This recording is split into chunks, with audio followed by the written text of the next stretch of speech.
Bonjour à toutes et tous, vous écoutez First Print, votre podcast comics préféré pour une nouvelle émission au format Super Friends. C'est dans ce podcast que l'on va à la rencontre des personnes qui font vivre la pop culture, la culture comics et bande dessinée par leur travail. C'est aussi une nouvelle émission que j'intitule Chronique du label 619, puisque vous savez, dans le podcast, on aime accompagner et aller interroger les auteurs du label dès qu'ils sortent une bande dessinée. On se terre devant chez eux, dès que la BD sort, paf, on arrive chez eux et on les séquestre pour leur poser quelques questions. Et donc Bones n'allait pas échapper à ce rituel. Bones qui est avec nous pour la sortie de Blood Moon en ce début d'année 2024. Salut à toi Bones. Salut à tout le monde. J'espère que tu vas bien et puis je te remercie en premier lieu d'avoir accepté notre invitation. Voilà, on t'a peut-être un peu forcé la main, hein, c'est ça, on t'a attaché à une chaise et du coup tu es prisonnier, mais bon, c'est le jeu. C'est le lot du dessinateur d'être attaché à sa chaise. Pendant qu'il dessine et pendant qu'il est dans les festivals aussi. Tu bougeras pas tant que t'auras pas terminé. Exactement. Alors Fred, du coup, ton prénom, je vais t'appeler Fred aussi, puisque c'est ton vrai prénom, mais justement, ça permet toujours de faire la partie introduction. Est-ce que tu peux juste un petit peu te présenter à nous et me dire un peu quel est ton parcours vis-à-vis de la bande dessinée? Alors, parcours, je m'appelle Frédéric Bonnelet. Alors, le Bones, c'est la contraction de Bonnelet, tout simplement. Donc c'est bien trouvé du coup parce que ça fait un pseudo plutôt sympa. Donc je suis venu à la BD sur le tard, vraiment sur le tard, à peu près à l'aube de mes 40 ans. À la suite d'un licenciement professionnel. Donc j'ai fait plein de petits boulots jusqu'à mes 40 ans. J'ai toujours fait de la BD, comme beaucoup de dessinateurs d'ailleurs, hein, la plupart en fait. On a toujours fait de la BD, on en a fait petit, on en a fait même plus grand, puis après, la vie fait que qu'il faut gagner de la thune pour vivre et pour manger, et donc du coup on fait des petits boulots, après on oublie un petit peu la bande dessinée, même si on en fait encore. Et puis le fait est que je travaillais dans une grosse boîte de voyage, une grosse agence de voyage, qui a licencié pour des raisons économiques, et ils sont partis s'installer en Égypte. Et là, ils proposaient un plan de reconversion entièrement payé, c'était vraiment très confortable. Et c'est là que je me suis dit, pourquoi pas, en fait, finalement, faire ce que j'avais toujours voulu faire depuis petit. C'est le moment ou jamais. Je vais pas me retaper encore des décennies de boulot qui me font chier, en fait, réellement. Et je me suis dit, écoute, si tu le fais pas maintenant, tu le feras jamais. J'avais dans l'idée de quitter la boîte pour faire une formation, parce qu'en fait, on a droit à des points CIF, je sais plus comment ça s'appelle. Oui, le compte formation, quelque chose de... Ouais, voilà, tout à fait. Donc, j'allais les dépenser, de toute façon, pour m'inscrire à une école de BD. C'était la première école de BD de Paris, du moins. Avant Delcourt, c'était Arc-en-Ciel, à Antony, en banlieue parisienne. Donc j'ai fait en un an, c'était un truc pour les fonds GESIF justement. Donc c'était une formation accélérée en un an, une formation qui normalement doit se dérouler en 3 ans. Bon, heureusement je savais déjà plus ou moins dessiner, donc ça m'a permis quand même de pas être trop perdu, mais ça a été quand même intensif pendant un an. Pendant cette année-là, en fait, on nous demandait d'avoir un projet éditorial à présenter à la fin de l'année devant un jury de professionnels. Donc cette année-là, j'ai bossé dès le début d'année en fait avec un prof de scénario, des profs de dessin, prof de couleur, tout ça. J'ai commencé j'ai bossé, j'ai imaginé et j'ai bossé sur dessous. C'est là que je me suis dit, si quitte à faire un projet, autant que ça me serve. Donc j'ai commencé à écrire dessous, puis à faire quelques planches, tout ça. Et c'est le projet que j'ai présenté en fin d'année devant un jury. Il y avait Ankama d'ailleurs, il me semble. Enfin un mec d'Ankama, une personne. Et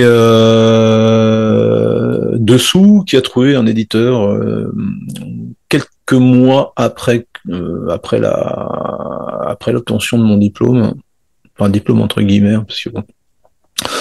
Et donc. On appelle pas ça un diplôme? T'as été diplômé. Oui, à la fin, à la fin du cursus, t'avais un diplôme, alors reconnu par l'État en plus, hein, qui nous permet de faire prof de dessin ou prof de BD ou des choses comme ça. Bon, on me l'a jamais demandé, mais du coup, je fais des interventions au milieu scolaire, des trucs comme ça, mais t'as pas vraiment besoin de diplôme pour ça. Hein. Il faudrait vraiment que je sois prof. C'est plus une récompense qu'autre chose pour te dire, bah voilà, t'es accepté, t'as réussi ton année ou tes 3 ans, parce que on passait en même temps que les personnes qui avaient fait 3 ans. Mais tu estimes quand même que ça t'a fait progresser dans ta pratique du dessin, de la composition? Ou dans le dessin lui-même, des profs m'ont fait comprendre des trucs dans la mise en scène et surtout dans les nœuds graphiques.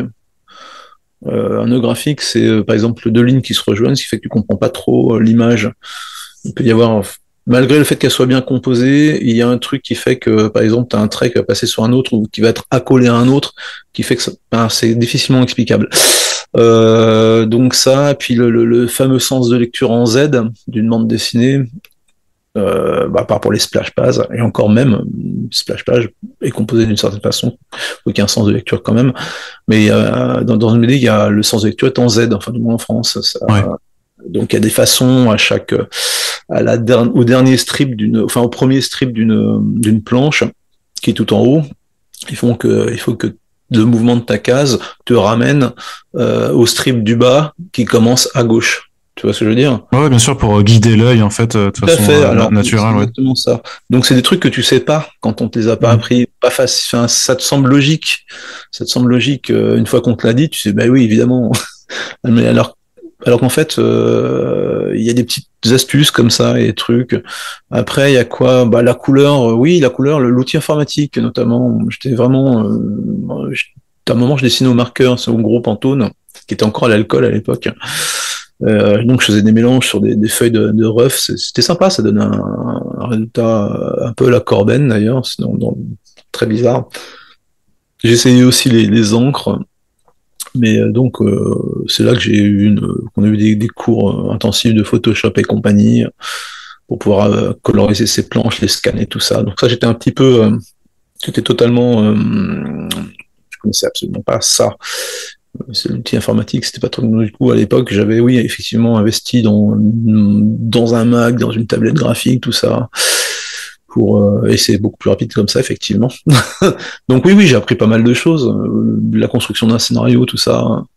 Ce que je faisais avant l'école, avec plus de mal, ce qui me semblait même pas plus pénible. Du coup là, des personnes m'avaient dit ouais, puis c'est plutôt comme ça que ça fonctionne. Un dossier, ça se monte comme ça. Ouais. Les couleurs, écoute, tu scannes à tant de DPI, machin. Après, tu peux réduire tes couleurs. Tu passes tes traits en bleu. Après, tu peux les effacer de telle manière pour pouvoir ancrer après. Plein de trucs qui m'ont rendu la vie beaucoup plus facile et qui m'ont aiguillé vers ce que je fais maintenant. Même si je progresse toujours, hein. En fait, quand tu sors de l'école, t'es pas prêt encore, réellement. Moi, je dis tout ça je dis ça surtout pour ceux qui sortent d'une école. Ou Même qui voudrait se lancer aussi à 40 ans. tout à fait, ou qui voudraient se lancer à 40 ans, comme quoi c'est faisable, hein, je l'ai fait. Bah ouais, justement. Mais tu sors de l'école, t'es pas prêt. Il faut encore que ça mature, il faut encore que ça mijote un petit peu. Dessous, je l'ai imaginé, ok, d'accord, bon, j'ai eu les félicitations de jury en plus, donc c'était vraiment un bon dossier. Mais les planches, c'était pas ça, c'était pas encore ce qu'on a vu dans dessous. Et, le scénario, je l'ai repris un peu pour qu'il y ait un peu plus de suspense, pour qu'il se soit plus verbeux, pour que l'ancrage soit mieux. Voilà, pour vraiment faire ce que j'ai envie. Parce qu'en fait, pendant un an, tu rushes. T'as des cours, t'as des devoirs, en fait, parce qu'ils te filent des devoirs, des trucs qu'il faut que tu fasses à la maison. Moi, j'avais 2 heures de trajet aller, 2 heures de retour pour y aller, parce que j'habitais pas dans Paris. Et faire le dossier, enfin faire mon propre projet éditorial plus les devoirs qu'ils te donnent, au bout d'un moment, c'était invivable. Vraiment, je me rappelle les 2 derniers mois de cours, j'y allais une fois par semaine. Je me faisais engueuler, enfin, gentiment engueuler, c'était pas méchant, mais enfin, j'avais des réflexions comme quoi, oui, on ne voit pas souvent, machin, t'as zappé le cours de machin, truc, ouais, mais je leur disais au bout d'un moment. Ouais, t'avais une grosse charge de travail, donc. Ouais, je leur disais, mais c'est soit je bosse, je dis, en fin d'année, on va être noté sur quoi? Le jury va nous noter sur notre projet éditorial, pas sur les cours de Madame Michu. Je dis, moi, je bosse ça, je suis là pour bosser ça, donc je bosse ça. Et donc, une fois par semaine, je venais, quand il y avait à peu près tous les profs, quand c'était des cours qui correspondaient, où il y avait un peu tout dans la journée, ou quand il y avait un cours qui m'intéressait, sur un point je venais et puis et je leur montrais ce que j'avais fait, l'avancement, tout ça, et puis après je repartais pour une semaine pour taffer, quoi. Mais c'est vrai que les 2 derniers mois, ils m'ont vu par intermittence. Mais cela dit, ça a payé parce que je savais ce que je voulais faire. Mais même avec ça, même avec un jury qui te dit à la fin t'es éditable, bah même j'avais un doute. Je me suis dit, bon, alors du coup j'ai repris mon truc. J'avais encore des contacts avec des profs en plus parce qu'on s'est revus en dehors après l'école. Même encore maintenant, il y en a certains que je revois. Et qui continuent à m'aiguiller, qui continuent à me dire ouais, ça c'est bien, ça c'est pas bien, ouais, c'est sur la bonne voie, ce genre de choses, super gentiment, hein, c'est un mec sympa. J'avais Fred Vigneault, le mec qui a repris Torgal, hein. Ouais. Christophe Derrien, ou Dorian, bon, je crois que c'est Derrien. J'avais Mehdi, j'avais Chabert. Il y avait du monde, comme c'était super sympa. C'était une bonne ambiance. Donc, tout un tas d'auteurs qui t'ont donné des conseils au sortir du diplôme alors pour faire dessous alors. Voilà, après, j'avais pas de scanner encore à l'époque pour mes premières planches de dessous. Je me rappelle, j'avais pas le scanner A3 que j'avais. Bah, après, il faut de la thune. Hein. Maintenant, depuis, j'en ai. Ouais, c'est un investissement aussi technique en fait. Ouais, voilà. Mehdi et Fred avaient enfin, je crois que, bon, je sais pas s'ils ont encore le studio, mais en tout cas, à l'époque, ils avaient un studio à Paris, un atelier. Et du coup, ils me disaient, ouais, mais viens à l'atelier quand tu veux, si tu veux bosser, ou si t'as des trucs à scanner, machin. Donc, j'y allais pour scanner. C'est là-bas que j'y suis allé pour scanner mes planches de dessous, puis voir avec eux si j'avais des choses à changer. Et puis, ils m'ont dit, non, c'est super bien, paf. Et non, vraiment, ils sont tous adorables, hein, réellement. J'ai même encore des amis, je suis fait des potes que je vois encore plus ou moins maintenant, même si on est assez éloigné géographiquement. Donc j'ai de bons souvenirs de cette école. 40 balais, tu retournes à l'école, c'est assez curieux. Ouais. T'as que des jeunes, t'as que des personnes qui ont entre 19 et 22 balais. À part dans ta classe, parce qu'il y avait, mais j'étais quand même le plus vieux. Hein. C'est-à-dire, t'avais une classe spéciale vieux, enfin. Bah, j'étais le plus vieux. Sinon après, c'était quoi? C'était 30. Ouais, 30 et 20, 26, 27 ans. Et il y avait un peu toutes les classes sociales. C'était assez marrant parce que il y en avait un, c'était un chauffeur de bus qui voulait arrêter. Se reconvertir, ouais. Et puis il voulait s'engager dans la BD. Alors, je sais pas ce qu'il est devenu, lui. Il y en avait une autre, elle voulait faire du livre pour enfants, elle s'occupait de sites web, mais ça la gavait aussi pour une grosse boîte, et du coup elle voulait faire du livre pour enfants. On avait une espagnole qui venait d'Espagne, et même chose. Mais c'est vrai que chez toi, c'était un désir qui remonte donc à très longtemps, puisque tu disais que tu dessinais depuis très jeune, en termes de bande dessinée même, parce que tu as parlé avant de Splash Page, tu as cité Richard Corben, donc je voulais savoir un peu, c'était quoi tes lectures justement, celles qui t'ont donné aussi envie d'en faire ton métier après. Alors, tout petit, ça a commencé comme beaucoup. Hein. Mon père lisait beaucoup de BD. Il lisait du Bob Moran, il lisait du Spirou. Il lisait pas de Tintin, et tant mieux. Parce qu'en fait, j'ai jamais été très Tintin. Mais Spirou, enfin, toutes les BD Dupuis, ce genre de trucs. Et du coup, j'étais abonné à l'époque à Spirou Magazine. Enfin, il m'avait abonné à Spirou Magazine. Pif Gadget aussi, je crois. Mais ça n'a jamais été trop mon truc graphiquement. Mais vraiment, Spirou, il y avait des trucs super sympas et j'étais vraiment très fan du personnage de Spirou, même encore maintenant d'ailleurs, hein, étonnamment. C'est peut-être le seul truc franco-belge que L'ancienne, ouais. Il y avait les petits hommes, Yoko Tsuno, Natacha, enfin vraiment les trucs old school de Spirou. Je carburais à ça quand j'avais, je sais pas, 6-7 ans, dans ces eaux-là. Même si j'ai commencé à lire des BD dès que j'ai commencé à lire, dès que j'ai appris à lire, mais l'abonnement, 6-7 ans dans ces eaux-là. Le journal de Mickey, j'en ai eu quelques-uns, mais ça m'intéressait pas plus que ça, je m'étais très attaché. Le journal de Tintin à l'époque, même chose, j'aimais pas trop. C'est trop sérieux, c'était un peu austère pour moi. Et en fait, comme comme énormément de dessinateurs, j'ai commencé à copier, à faire mes premières planches, je sais même pas, j'avais une dizaine d'années, un peu moins peut-être. J'ai commencé à copier Franquin, à copier toutes ces personnes-là et à faire des planches pour au final m'en détacher un peu, puis faire mon propre personnage. qui avait une houppette aussi d'ailleurs. Et puis à l'école, je me rappelle, je faisais donc des planches, des petites histoires en 4-5 pages, et puis je les polycopiais, je les faisais polycopier par l'école. La polycopie, c'est une espèce de, pour ceux qui n'ont pas connu, maintenant ça n'existe plus, je crois. Bon, je pense que tous ceux qui nous écoutent Ouais, ont connu ça quand même. c'est Les- un rouleau à alcool, hein. Ah, ça puait, c'était incroyable. C'est un rouleau à alcool, et en fait, ça fait une espèce de copie de ce que tu. Je sais pas comment ça fonctionne réellement. Mais en tout cas, c'était marrant l'odeur que ça avait. Il n'y avait pas de photocopie encore à l'époque. Et donc, je faisais, je sais pas, une petite quinzaine de journaux comme ça, qu'à la maison, une fois que je ramenais les feuilles à la maison, donc je prenais du scotch, je reliais tout ça. Et puis après, je les vendais dans la cour de récré. Je les vendais que dalle, hein, juste pour pouvoir m'acheter des chewing-gums ou des conneries comme ça. Alors ça, je te parle de ça, j'habitais en Afrique, hein. Ça, c'est un truc important dans l'histoire. C'est qu'en fait, je suis parti avec mon père en Afrique, j'avais 5 ans, j'en suis revenu à 16 ans. Donc je revenais en Ah oui, France. d'accord, Ouais. ça c'était en Afrique, tout ça, d'accord. Voilà, tout ça, c'est en Afrique. Donc toutes les BD, tout ça, on allait les chercher dans des librairies au Togo, parce qu'au Bénin, il n'y en avait pas. Et donc c'était toute une péripétie pour aller chercher des BD, parce que c'était quand même un truc assez rare.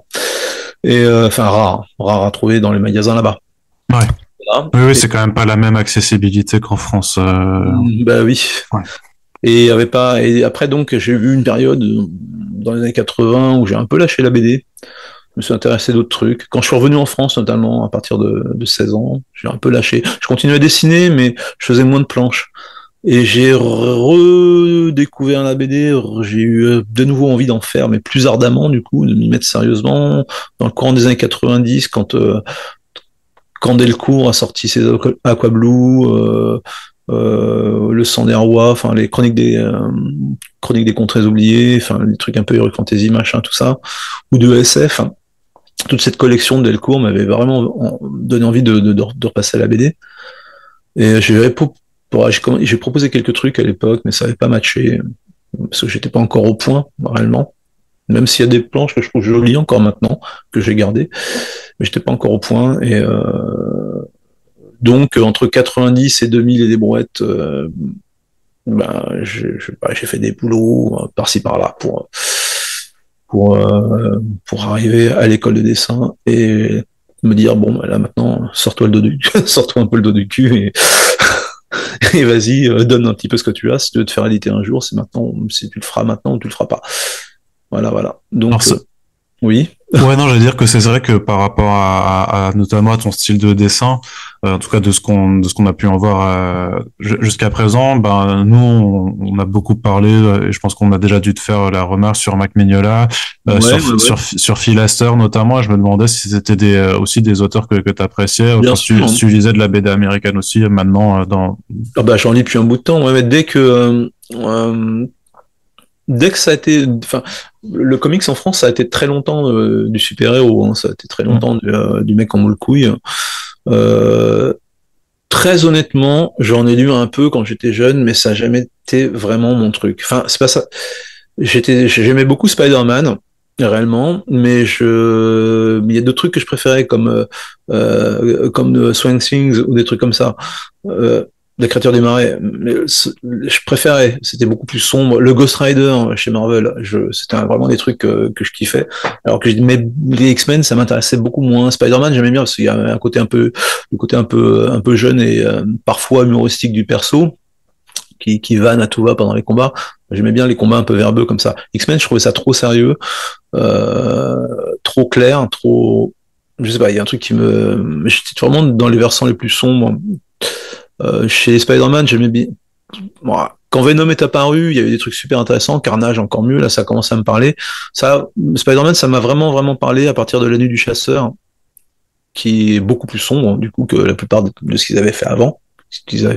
Donc ça m'a vraiment parlé. Mais quand en France c'est quand ils ont commencé à importer des comics indés en France, donc avec vraiment des vieilles éditions comme Zenda faisait ça, mais là je me suis dit putain mais il existe en fait aux États-Unis il existe autre chose que du super-héros en fait, c'est vachement intéressant. Et là je me suis dit oui bah voilà ce genre de choses ça me parle, c'est ça que je veux faire. Donc j'ai commencé à lire plein de trucs. Alors donc oui du Mike j'en ai lu. Pourtant, enfin, tout le monde me compare mon dessin à Mike, et pourtant, des fois, je regarde 2 albums et je fais, mais déjà d'une, il est beaucoup plus talentueux que moi. Et en plus, c'est pas à lui que je me comparais réellement. Pas parce que, en fait, on fait du clair-obscur que c'est nécessairement du Mac Mignola. Ça peut être du Brescia, ça peut être du Gabriel Ba. Bon, même si Gabriel Ba, c'est fait aussi du Mignola aussi. Mais, ça peut être aussi juste le nom qu'on utilise comme point de comparaison, parce que c'est celui qui parlera. Oui, voilà, c'est pour mettre une étiquette. Tu vois. Parce que si tu dis, même moi, je mentionnais Phil Lester, mais c'est vrai que techniquement, Phil Lester est beaucoup moins identifié que Mike Mignola ou même Gabriel Ba, alors que effectivement, mais tu vois, t'as cette approche du clair-obscur, le trait anguleux, il y a pas mal d'éléments qui font qu'on vous mettra toujours dans une sorte de même poche d'artiste, tu vois, qui. Mais en même temps, j'ai un pote qui me disait, il me dit, mais en fait, au départ, ça me gênait un peu, parce que bon, Dessous, effectivement, le premier album de Dessous est très influencé Mike, mais maintenant, je pense que je m'en suis quand même assez échappé. Même dans les montages de planches, tout ça, c'est bon, il fait pas de planches comme ça, ni même de prise de vue comme ça.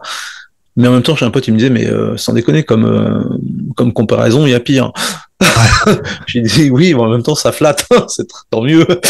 Si on me disait tu ressembles au mec qui a fait Crapulax dans Pif Gadget, je fais ouais bon. Ouais bon bah je vais peut-être arrêter la BD alors. Ouais, enfin cela dit non, dans Pif Gadget il y avait des trucs sympas. Hein. Toutes nos pensées pour Crapulax. Oui, Crapulax était très marrant, c'est un des rares persos dans Pif que j'aimais bien. Mais cela dit, ouais non mais oui, bon après moi j'accepte la comparaison parce que oui, bah c'est du clair-obscur comme tous ces gens-là. Bah ça peut être Frank Miller aussi parce qu'on l'a commencé avant aussi. Il y a un mec que j'aime beaucoup aussi, c'est alors il fait pas de clair-obscur, mais j'aime bien Romita Junior. J'aime bien son trait.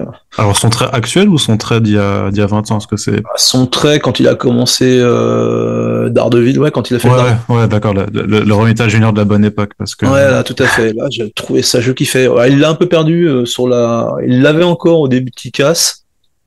Puis c'est depuis les dernières années là, c'est quand même enfin après. Et en même temps, il commence à se faire vieux le monsieur. Aussi. Il est plus si junior que ça. Hein. Ouais, c'est ça. mais c'est un mec que j'adorais son trait parce que c'était plein d'inexactitudes. Sans déconner, enfin bon, c'était pas jusqu'à ces mecs-là qui étaient vraiment dans le culte du corps où chaque muscle devait être dessiné parfaitement, où c'est anatomiquement, faut que ça colle. Bah, ce mec-là, il arrivait, il avait un dessin un peu plus européen qu'américain, je trouve. Je sais pas si tu vois ce que je veux dire. Ouais. Plus européen, je trouve, il est moins exact dans anatomiquement parlant, mais en même temps, ça donnait un truc vraiment particulier. Et donc, j'adore ce qu'il faisait, ou ce que fait ce mec, même encore un petit peu maintenant. On retrouve un peu de ça. Mais ouais, enfin je sais même pas où on en était. Mais sur ton approche du dessin, en fait, si tu avais des influences américaines aussi. Bah oui, elles sont essentiellement américaines. Après, en français, chez les dessinateurs français. J'aime beaucoup ce que faisait Cyril Bonin, mais c'est la même chose. Cyril Bonin, il a beaucoup changé. Dans Fog, je sais pas si tu vois la BD. Bah, non, je suis pas aussi cultivé sur le franco-belge. C'est franchement pas mal en plus. Hein. Dans Fog, il avait un dessin très ancré, mais qui me parlait vraiment. Et là, depuis, au contraire, il se concentre au crayon, il scanne ses crayonnés et puis il recolorise par-dessus. Donc c'est très différent. On retrouve son trait, mais c'est beaucoup plus simplifié. Donc c'est un mec que j'aime bien. Jess aussi. Ah oui, Jess par contre, ouais, effectivement. Ouais, voilà. Donc même quand tu regardes les Brigades Chimériques, je pense qu'il a quand même été un peu influencé par. Ah oui, on en a pas mal parlé aussi. Et oui, c'est très mignosque. C'est vrai que là, je vois la couverture de Fog. Ouais, je vois aussi l'influence et j'allais me pencher dessus du coup. Après, il y a des mecs comme Chabouté qui font du clair-obscur aussi. Mais j'ai pas son style. Je dis pas, voilà. Mais je veux dire, il en existe en France aussi. Donc, c'est-à-dire que toi, t'aimes beaucoup en fait la place que prend l'ombrage des aplats noirs dans l'approche du dessin. Toi, c'est quelque chose qui est vraiment te parle. Que t'as un son un peu comme celle que t'as derrière là. Quand il y a du noir dessus, quand c'est chargé, parce que c'est du boulot. Quand tu te retrouves avec attends, j'arrive, j'en ai derrière. Ouais, non, je peux te les montrer puisque de toute façon on les verra pas à l'écran, donc c'est pas très grave. Mais quand je pense que je mettrai la vidéo sur YouTube, la version vidéo si ça te dérange pas, donc tu peux me montrer effectivement. Donc pour les gens qui écoutent le podcast juste en audio, je mettrai la version vidéo sur YouTube et Bones nous montre en fait juste à l'écran quelques planches. Voilà, quand c'est chargé comme ça ou des trucs, quand il y a du, je sais pas si tu vois, enfin moi. Ouais, je vois très bien. Ou un truc comme ça, enfin j'aime bien quand il y a du, c'est vraiment du tome 3 de dessous ça. Mais c'est du spoil, il y a des gros tentacules, voilà. Il y en a dans les 2 albums précédents, donc c'est pas très. Ouais, mais ceux-là, on les avait pas encore vus, c'est les tentacules du tome 3. Elles sont sur Instagram, donc c'est pas très grave. Ok, bon, ça va alors, ouais. Ouais, bah, j'aime bien quand je bosse, quand je bosse une planche, j'aime bien quand ça gratte, quand il y a de l'ombrage. Et même si j'essaie de m'en détacher, enfin, tu sais, on est toujours en train d'évoluer. C'est que du premier album à ton dernier, au dernier que tu feras, il y aura toujours une évolution. Et la plupart des dessinateurs vont vers la simplification de leur dessin. Au plus vite, au plus rapide, ils épurent tout ce qui est inutile. Moi, je suis plutôt... Alors, actuellement, je suis dans le contraire. J'essaie de voir jusqu'où je peux aller en termes de composition. Alors, je suis pas un maître, hein. C'est juste que j'apprends encore, en fait. Et les trucs de dessous, le premier album de dessous, bah il y a des plans qui sont c'est un peu moins chargé, c'est un peu moins machin, mais là j'en mets plus. Mais je pense que d'ici que le prochain truc que je ferai, bah, ce sera le contraire, je reviendrai peut-être à une épure, peut-être que je chargerai moins en encre, ou je sais pas encore. Je teste plein de trucs en dehors de mes planches, tout simplement. Et ouais, pour voir, même au niveau des visages, tout ça, je teste des machins, j'essaie de voir si... Enfin, j'en ai encore fait des tests, là, j'en ai encore fait plein, des trucs à la con. C'est des trucs quand t'es au téléphone, tu les fais machinalement, mais ouais, enfin, c'est une constante évolution. Après, tu testes des techniques, des crayons, des feutres, des pinceaux, plein de trucs. Ouais, donc t'as toujours quand même une approche très, très traditionnelle. Tu travailles sur le papier beaucoup. Alors c'est vrai que tu fais la mise en couleur, j'imagine, numériquement. Ouais, là, c'est numérique, ouais. Mais par contre, c'est vrai parce qu'on a vu, j'ai pas encore rédigé dessus à l'heure où on enregistre le podcast, mais qu'il y a une petite expo qui aura lieu à acheter de l'art Bordeaux. Tout à fait. Et on voit donc avec les planches que tu les bosses bien en tradi. C'est ça, et ça, t'expérimentes pas mal en fait avec le matériel et le papier que tu peux avoir. Ouais, c'est ça. Ouais, je teste plein de trucs, comme tous les dessinateurs. Après, je pense que une fois que j'aurai trouvé pour l'instant, j'ai pas encore trouvé. C'est ça. Il y a sur certaines. En fait, quand on regarde un de ces albums, quand on reçoit un album fini, faut savoir que t'as bossé sur ton scénario. Enfin, moi, dans mon cas, en tout cas, j'ai fait le scénario. Donc, ce qui fait que j'ai donc le découpage et les séquences. C'est-à-dire que tu as déjà tes planches, bah, tu les as bossé déjà une fois dessus, même si c'est pas graphique. Après, tu bosses ton storyboard, donc tu bosses une deuxième fois tes planches. Ensuite de ton storyboard, ben, tu fais ton crayonné, un crayonné plus poussé, donc tu bosses une troisième fois sur ta planche. Après ton crayonné, tu encres tes planches, tu bosses une quatrième fois sur ta planche. Après, tu les colorises, tu bosses une cinquième fois sur tes planches. Au bout d'un moment, bah, tu vois que les défauts. Tu vois que les trucs qui sont mauvais en fait. Et c'est ce qui fait que quand tu reçois ton album qu'il est fini, quand tu ouvres les pages, n'importe quelle page que tu vas ouvrir, tu vas dire oh putain ça c'est pas bon, ça craint machin, j'aurais pas fait comme ça finalement, voilà. Il y a toujours cette difficulté à savoir quand c'est que tu t'arrêtes de retravailler ta planche et où tu dis que bon, bah, elle sera peut-être pas parfaite, mais à un moment, bah, faut juste que tu rendes, que tu rendes ton travail aussi. Il arrive, mais en de rares occasions, tu te dis, ah ouais, celle-là, finalement, elle est bien, elle donne. Mais c'est rare, c'est extrêmement rare. J'ai vraiment du mal bah, je pense que ce sont sur la plupart des dessinateurs, c'est comme ça. J'ai vraiment du mal à revoir ce que je fais. Ah oui, c'est une constante chez vous. Ça, je te le confirme. Alors, on refera un autre podcast de toute façon sur Dessous, puisque donc il y a en fait la conclusion de la série qui arrivera chez Comics Initiative plus tard. Voilà, on n'a pas. Tu me disais hors micro avant que tu prévois quand même que ça sorte pour 2025. Ouais. Donc voilà. Début 2025. Comme ça, on pourra, si t'es partant, on pourra se refaire même un topo sur la série dans son ensemble, de sa conception à sa complétion. Mais là, donc, on va parler un peu de Blood Moon, qui vient de sortir au label. Est-ce que tu peux un peu me dire les origines de cette histoire, comment t'as monté ce projet? Alors, ça vient du fait que Sandaway, la boîte qui a publié dessous qui a avant. publié dessous 1, 2 et qui devait publier le 3, le tome final. Donc on avait récolté je crois que 36 000 euros, je crois qu'on avait récolté pour faire le 3, ce qui était vraiment un très très bon score. Et au moment, je crois que c'était une semaine avant ou quelques jours avant que le financement se clôture, la boîte a déposé le bilan. Et donc du coup, bah voilà, le bas dessous c'était fini. Donc je me suis dit, oh foufou, il faut vraiment que je trouve un autre truc, quoi. Parce que dessous, le temps que je trouve un repreneur pour dessous, ça peut être long. Parce qu'en fait, il y a des démêlés juridiques, il faut attendre de récupérer ses droits, tout ça. Les droits, ouais. Et j'étais un gros fan du label. Bon, ça, je l'ai déjà dit ailleurs, mais. Mais tu l'as pas dit chez nous. Ah non, c'est vrai. Mais vraiment, j'ai beaucoup de leurs prod. J'ai acheté beaucoup de leurs trucs, notamment les doggy bags, et puis les one shot, tout ce qu'ils faisaient à côté.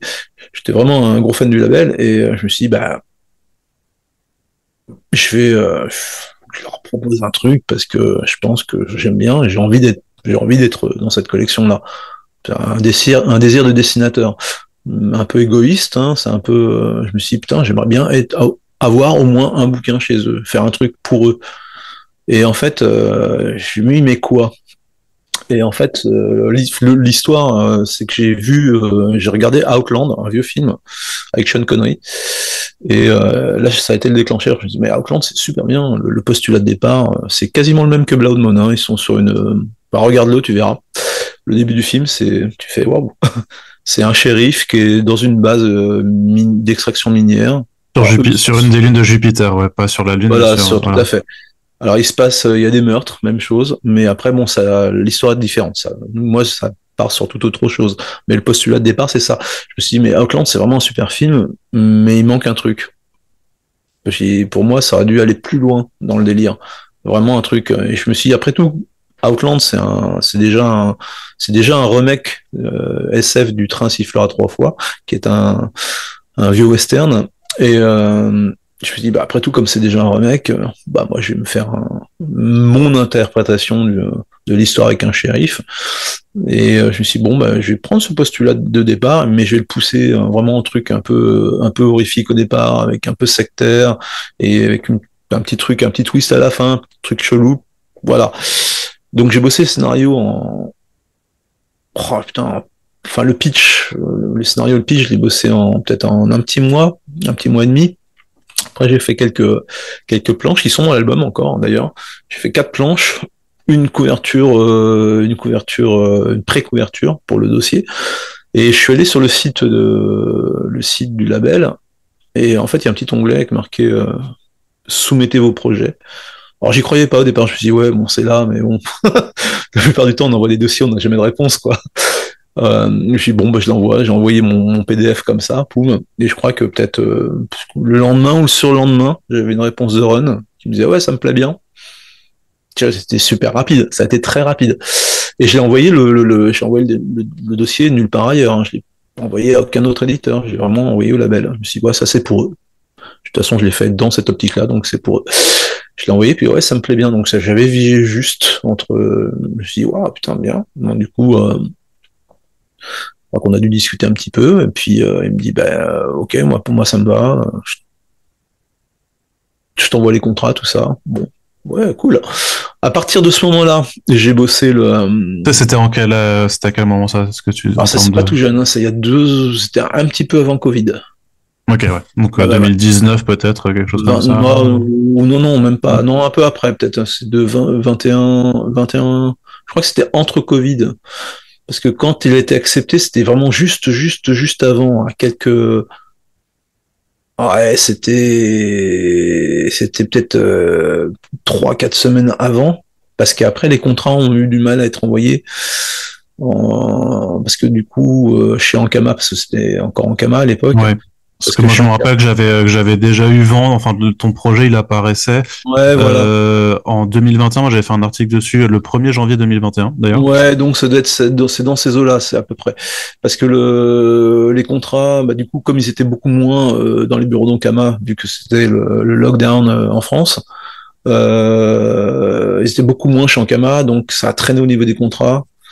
Donc même chose, moi ça a traîné de mon côté. Après, ça a été un peu spé. Puis après, il y a eu. Il y a eu le changement de maison d'édition chez Tout eux à aussi, le fait. passage chez Rue de Sèvres, le fait que le projet forcément a Et été, parce qu'à la base c'est un Doggy Bags one shot, du coup tout c'était à plus, ça fait. pouvait plus être un Doggy Bags one shot, hein, ça on le comprend. Et Ankama, non, de toute façon, il voulait plus rien avoir à faire avec, euh, avec le label, je pense. Je connais pas le fin mot de l'histoire, ni pourquoi, ni comment. Mais en tout cas, j'ai reçu un mail d'Ankama. Enfin, Ron m'avait dit, tu vas recevoir un mail d'Ankama, t'inquiète pas. Ça, j'ai dit, ah bon?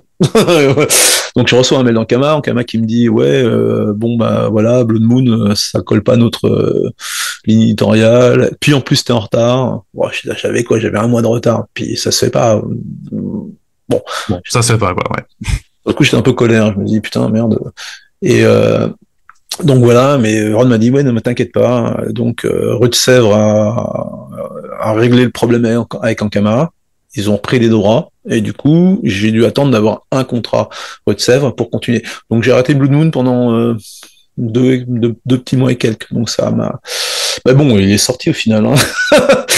Mais du coup, voilà. Mais sinon, à part ça, à part cet enchaînement de circonstances, c'est-à-dire le Covid et puis la rupture chez Ankama, enfin la passation entre les deux boîtes d'édition, bah j'ai eu une paix royale. Hein. J'ai eu aucune retouche à faire au scénar, aucune au dessin. Voilà, comme je disais, j'ai trouvé ça même étrange. J'ai dit, putain, c'est bizarre, hein. J'ai pas de nouvelles. Ça se trouve, les mecs n'aiment pas. Ça se trouve, ils détestent. Ils sont en train de se demander ce qu'ils vont faire avec. Qu'est-ce qu'on va faire? Est-ce qu'on va le sortir? Mais je sais pas. Et donc une fois, j'avais envoyé un mail à Ron. Je dis, mais en fait, si tu veux qu'on fasse des retouches sur le scénario ou sur le dessin, s'il y a des trucs qui vont pas, dis-le moi maintenant. Comme ça, ce sera fait avant la fin. Puis il m'avait dit, il m'a envoyé un mail en me disant, ouais, mais de toute façon, tu m'as envoyé les storyboards à l'époque. Il m'a dit, ouais, mais moi, les storyboards, c'était super bien, le découpage est bien, donc si à partir du moment où je te dis que c'était bien là, vas-y, hein, fais ton truc. Ok, d'accord, bon, bah, une liberté, mais ultra totale, quoi. Alors justement dans cette liberté par rapport à l'histoire, tu disais que tu te basais sur Outland notamment, mais comment après tu construis concrètement l'histoire justement avec ce storyboard, parce que j'imagine que tu as un nombre de pages déjà très fixé au début et que en fonction de ce nombre de pages là, tu dois alors agencer ta situation initiale, tes péripéties et aller et trouver la façon d'aller à ta conclusion. C'est un séquencier, en fait. J'ai écrit mon histoire quasiment en même temps que les storyboards. Tiens, regarde, les storyboards, ils ressemblent à ça. C'est un carnet à la con, comme ça. Je sais pas si tu vois. Ah ouais, je vois très bien. Ouais. C'est des toutes petites pages, c'est tout petit, hein, mais sur ces pages-là, bon, en fait, après, si je tourne, il y en a d'autres. Hein. Mais tout l'album est fait comme ça, sur mon carnet. Sur un petit carnet sur lequel, effectivement, tu fais des versions miniatures en storyboards de tes planches. Voilà, ça ressemble à ça. Ouais. Donc, vraiment, si tu regardes les planches telles qu'elles sont sur le carnet, c'est quasi à 95% exactement le même plan. Donc, en fait, je bosse un synopsis. De ce synopsis, je vais développer un scénario. Le synopsis, il fait 2 pages. Le scénario fait par contre beaucoup plus long. Le scénario, je vais le découper en séquences. Et de ces séquences-là, je vais tirer les planches et les dialogues qui vont avec. Tant que je suis au scénario, tant que synopsis scénario, je l'ai fait vraiment uniquement qu'à l'écrit. Donc je suis vraiment devant l'ordi en train de taper. Dès que je passe au séquençage des planches et au dialogue, là par contre je fais le storyboard en même temps. Moi c'est ma façon de bosser en fait. Parce que j'ai besoin de voir visuellement combien de planches ça va prendre et est-ce que ça va raconter directement. C'est que le scénario c'est bon, je l'ai écrit, je sais ce qui s'y passe. Maintenant il faut que je passe au visuel et à comment comment ça va marcher, est-ce que ça fonctionne réellement, tout ça. Donc je fais le storyboard en même temps que les séquences, c'est-à-dire que sur mon écran, j'ai mon truc d'ouvert, j'ai écrit tatatac, donc séquence temps, donc un tout résumé, Bidule fait machin, c'est introduit dans la mine avec des guns machin. Et j'y vais, donc case 1, il se passe ça, case 2, il se passe ça, case 3, il se passe ça. Et en même temps, vraiment en même temps que j'écris, bah sur mes petites planches d'un boss, mais je dessine en même temps. Puis après, la deuxième case, je la fais. Des fois, je fais la planche en entier, par écrit, et puis après, je fais la planche en entier juste après. Et j'avance que ton carnet, en fait, il y a tout Blood Moon en version miniature. Ah ouais, bien sûr. Ouais, c'est ça. Okay. Tout même dessous, hein. Tiens, regarde la dernière page. Voilà, il y a tout ça. Voilà, les dernières pages sont là. Et puis tout ça, c'est Blood Moon. Alors ça tient pas grand chose. Hein. Il y a 100 et quelques pages, mais du coup, il y a 4 pages. Il y a à peu près 4 planches par feuille. Et c'est assez marrant parce que quand je regarde le truc, je trouve que ça fait un côté un peu précieux parce que c'est les premiers visuels. Et en même temps, je travaille... c'est vraiment les premières ébauches de ton histoire, au final. Et si tu regardes même avant ça, j'ai des trucs... Tu vois, en même temps, quand je fais une planche, je fais des petits concepts rapidos, des trucs comme ça. Ouais. Ou la base, à quoi elle pourrait ressembler. C'est du travail de concept artiste, en fait. Peut-être juste pour donner une ambiance, pour donner une ambiance à ce que tu veux faire. Mais c'est des trucs faits en 5 minutes, hein. Il faut pas que ça aille plus loin, ça doit pas durer plus de temps. Il faut vraiment que, après, il y a des dessinateurs qui aiment vraiment tout loquer dès le départ. Il faut que tout soit, que telle combinaison ressemble à ça, que tout soit vraiment, ils font des mois de travail de concept pour faire leur album. Je conceptualise un petit peu avant pour l'ambiance générale. Mais il faut pas que ça me prenne plus de temps que faire les planches finales, en fait. Pour moi, je suis un peu flemmard, en fait. C'est-à-dire que en dehors du projet sur lequel je suis habituel, sur lequel je travaille, je dessine peu, en fait. Je vais pas m'amuser à faire 60 000 trucs en même temps. Je travaille rarement plus de 2 projets à la fois, voilà. Mais je m'éparpille pas. Ce qui est déjà bien, hein, ouais. Ouais, c'est déjà bien, mais je sais qu'il y a des mecs qui sont partout à la fois, ils vont te faire des affiches pour tel festival, ils vont te faire une apparition dans tel collectif, tout ça. Les mecs, ils font plein de trucs à la fois. Toi, t'arrives pas, ouais, tu préfères pas t'éparpiller et rester plutôt focus. Ouais, puis j'ai besoin de rester dans... Quand je fais un album, j'ai besoin de rester dans cet univers-là. Si je commence à partir ailleurs, j'ai du mal à me remettre dedans après. Ouais, je sais pas pourquoi en fait, hein, mais puis comme je disais, comme je suis assez flemmard, dessiner en fait c'est bien, mais ça peut aussi être épuisant. Écrire, écrire ça va, t'écris, les idées viennent, elles sont bonnes ou pas, c'est autre chose, mais ça libère, alors que dessiner c'est comme tout en fait, tant que c'est pas ton métier, c'est super cool. Tant que c'est pas ton métier, c'est cool parce que tu dessines, t'aimes bien dessiner, mais dès que t'as un impératif de livraison, dès que c'est un album qui est en jeu, dès qu'il y a des enjeux commerciaux, tout ça, bah là c'est plus le même plaisir. C'est le plaisir parce que tu fais ton histoire, c'est super cool, tu vas la livrer à tout le monde. Ouais, mais c'est une approche différente parce que c'est pas du loisir non plus. Tout à fait, c'est plus du loisir. T'as une pression derrière que t'as pas si c'est un loisir. Donc je m'économise, je dessine peu en dehors des albums sur lesquels je suis. Parce que là, oui. Non, vas-y.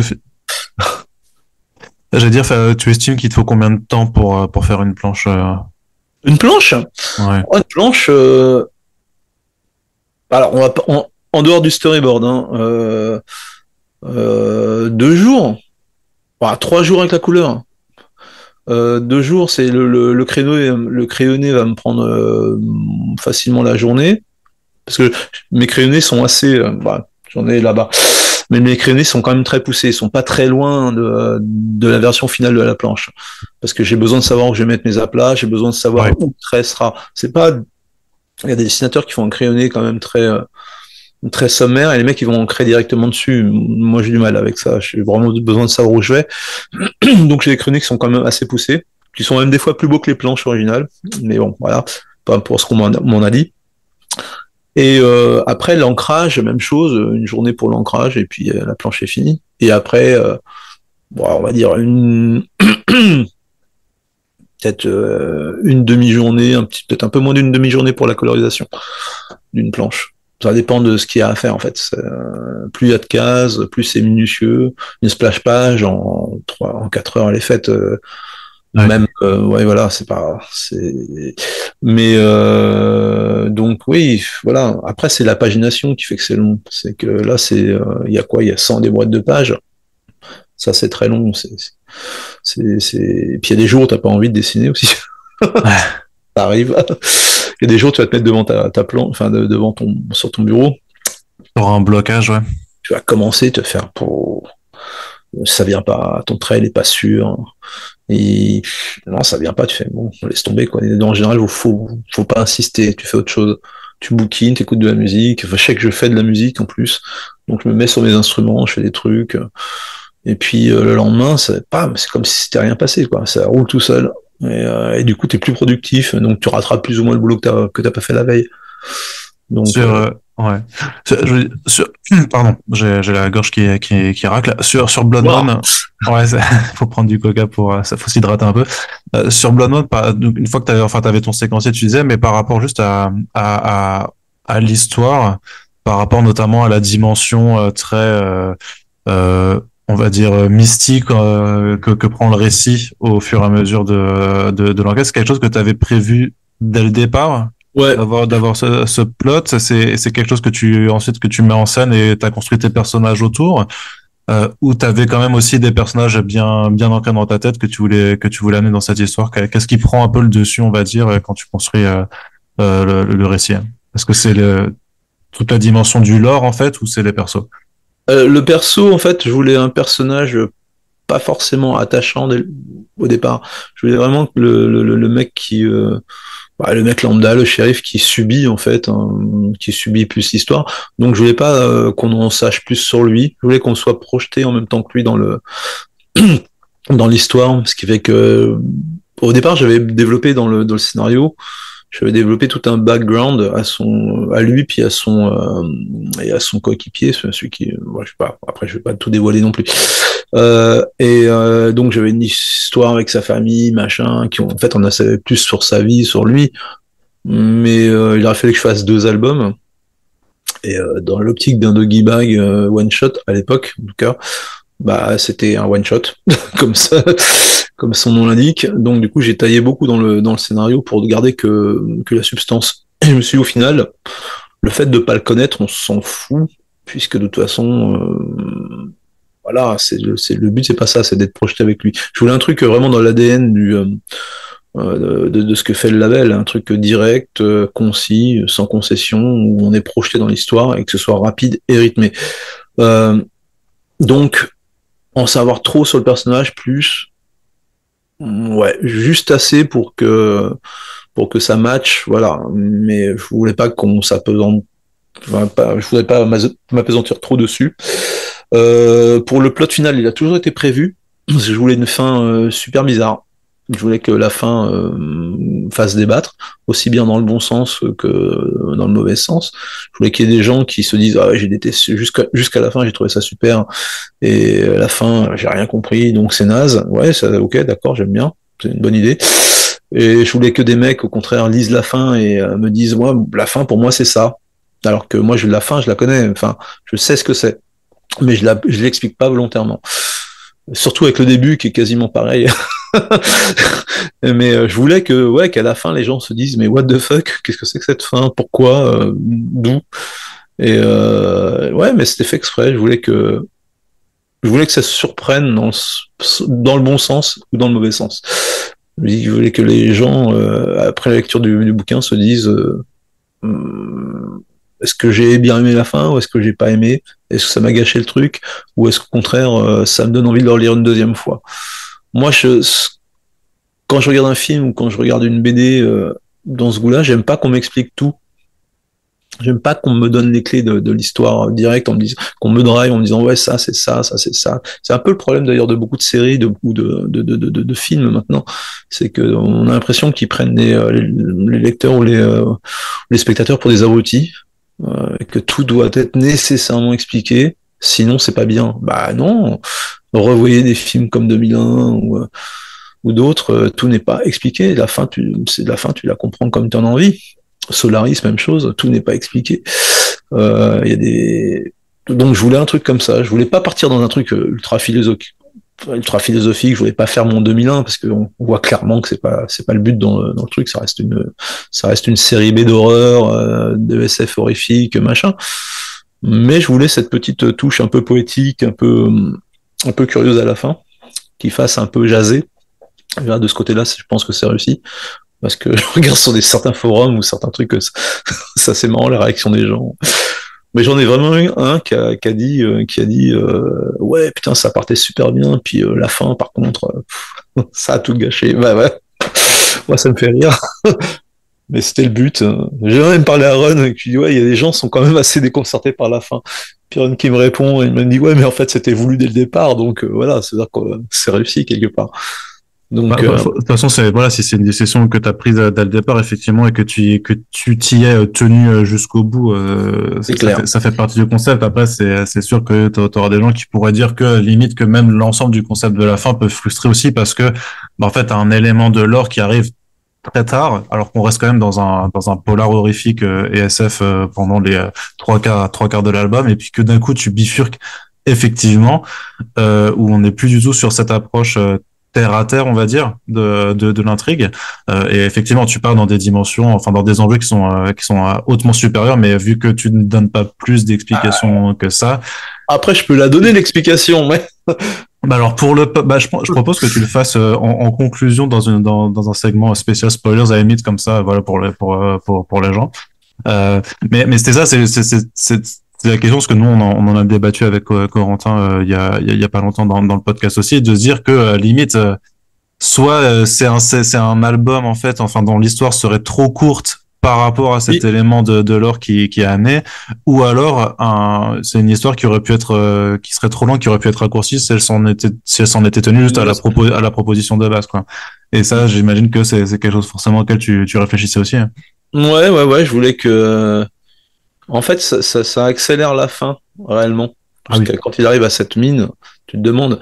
Moi je voulais que justement que la fin soit pas celle attendue. En fait, après quand Ben en fait quand il est drogué par la nana machin tout ça, et que il voit cette espèce, enfin il imagine plus ou moins cette espèce de partouze géante, parce que c'est une partouze, ça sectaire machin. Donc à partir du moment où il l'enlève et il l'emmène ailleurs, tu te dis ils vont le sacrifier ou le machin, enfin il va y avoir un truc, ou alors on va découvrir des machins mutants, des trucs comme ça. Non, je voulais pas de ça. Je voulais que les gens en fait soient vraiment se disent vraiment à la toute fin, se disent mais putain, waouh, pourquoi, enfin je veux dire, ouh. Alors effectivement, ça aurait pu être plus long. D'ailleurs, effectivement, ça aurait pu faire un deuxième album uniquement qu'avec à partir de cette découverte-là. Mais en fait, au final, c'est peut-être je pense que c'est un bien pour un mal, enfin, ou c'est un mal pour un bien. Si j'avais amené ça plus tôt dans l'histoire, les gens n'auraient pas été fauchés par la fin. Se seraient pas dit waouh. Alors waouh en bien ou en mal, mais ça aurait pas. Après, j'aurais fait n'importe quelle autre histoire de SF, ça aurait été la même chose. Ça aurait pas détonné par rapport à un autre album de SF ou ce qu'aurait très bien fait d'ailleurs un Christophe Beck. Ce mec-là fait des histoires de SF de ouf, mais ça aurait été la même chose. Alors que là, j'ai vraiment voulu partir sur un truc d'horreur, poser des jalons en cours de route, pour ça, pour dire à la fin, ouais, mais les mecs, c'est pas ça en fait. Et c'est quelque chose qui dépasse tous les personnages. Il n'y a pas d'explication parce que les personnages en ont pas non plus. Déjà, donc pour moi, je pars du principe que si les personnages n'en ont pas, le lecteur n'a pas à en avoir, puisque tu es censé être tu subis de la même façon, t'es spectateur t'es pas Dieu le Père, donc tu ne sais pas plus que les personnages. Mais ouais, non, moi ça m'a amusé en fait. Je me suis dit, mais de toute façon je savais hein, dès le départ quand je l'ai fait, je savais que ça allait tiquer sur la Ça fin. serait clivant, ouais. Ah ouais, totalement, je savais. Et puis il y a même des mecs donc du coup qui m'ont dit ouais, mais je l'ai lu 2-3 fois. Alors je leur ai expliqué la fin, ma version de la fin, mais eux-mêmes avaient une version de la fin qui peut coller aussi à un détail près la plupart du temps. Mais je leur dis ouais, mais ta version est très bien. Ce que tu as imaginé, ça peut être ça. Je leur ai donné ma version de la fin. Et quand je leur ai donné ma version de la fin, ils ont fait ah mais oui.